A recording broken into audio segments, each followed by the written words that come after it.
ये शराब चचा बेचवा रहे हैं कि नहीं बेचवा रहे हैं? तो इस बार नीतीश चचा को वोट दीजिएगा कि नहीं दीजिएगा? नीतीश चचा को वोट नहीं दीजिएगा?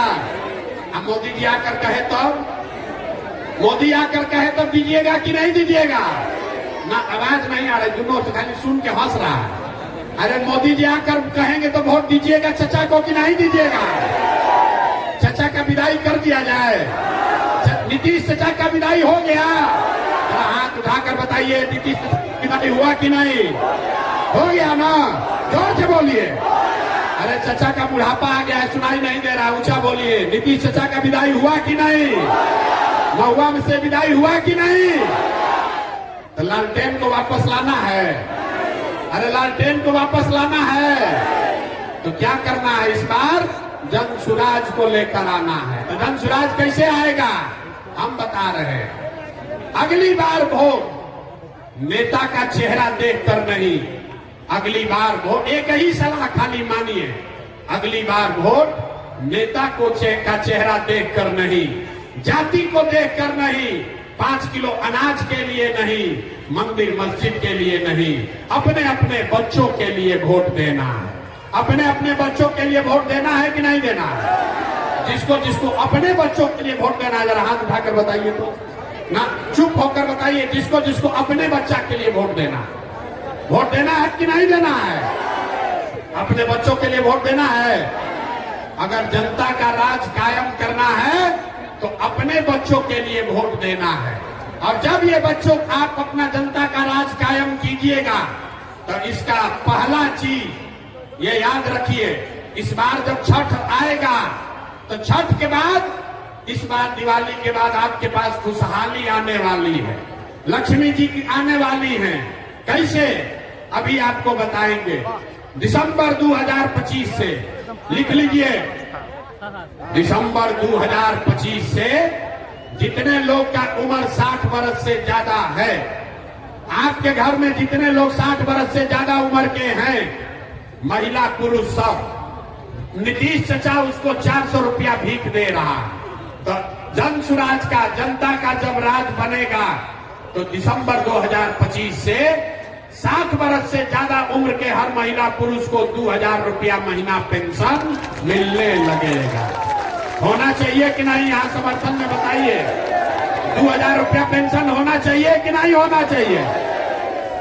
दूसरी बात है, बाबा झंडा नीचे करो। दूसरा चीज, आप बहुत दिन से छठ मना रहे हैं, इस बार आपका मनोकामना पूरा होने वाला है। जितनी महिलाएं आई हैं, जितने हमारे भाई बंधु यहाँ आए हैं, आपका भाई, आपका बेटा, आपका पति जो बाहर गया है कमाने, इस बार जब छठ में आपके घर का लड़का वापस आएगा, आपका पति वापस आएगा, तो लिख लीजिए, छठ के बाद उसको 5 से 10,000 रुपया के मजदूरी के लिए अपना परिवार घर छोड़कर बाहर मजदूरी करने नहीं जाना पड़ेगा। उसको 10-12 हजार रुपया का रोजी रोजगार बिहार के अंदर ही करके दिया जाएगा। होना चाहिए कि नहीं होना चाहिए? होना चाहिए कि नहीं होना चाहिए? होना चाहिए। तीसरी बात, 10 बरिस से आप छठ और लक्ष्मी पूजा कर रहे हैं। तीसरी बात, जितना लोग के यहाँ खेती किसानी होता है, याद रखिए, दिसंबर से मनरेगा का मजदूर बांध नहीं बनाएगा, रोड नहीं बनाएगा, वो किसानों को मुफ्त में दिया जाएगा ताकि खेती करने वाले लोग को मजदूरी 1 रुपया भी न लगे और बढ़िया खेती हो सके।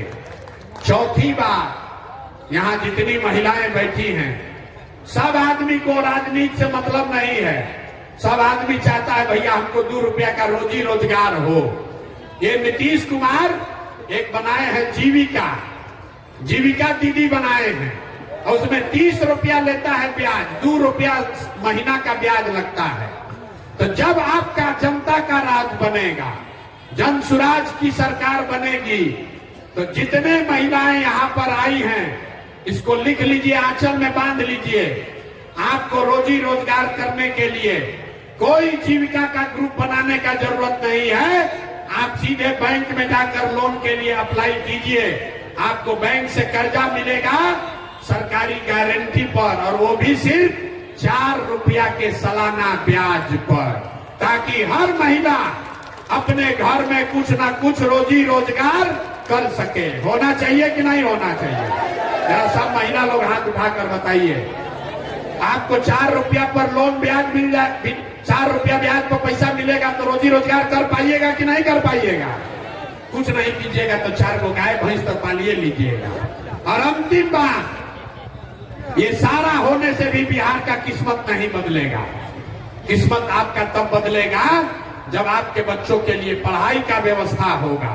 तो जितने यहाँ लोग बैठे हैं, जिसका भी बच्चा 15 साल से कम उम्र का है, दिसंबर महीना से जब तक सरकारी विद्यालय जिसमें खाली खिचड़ी बंट रहा है, वो विद्यालय जब तक नहीं सुधरेगा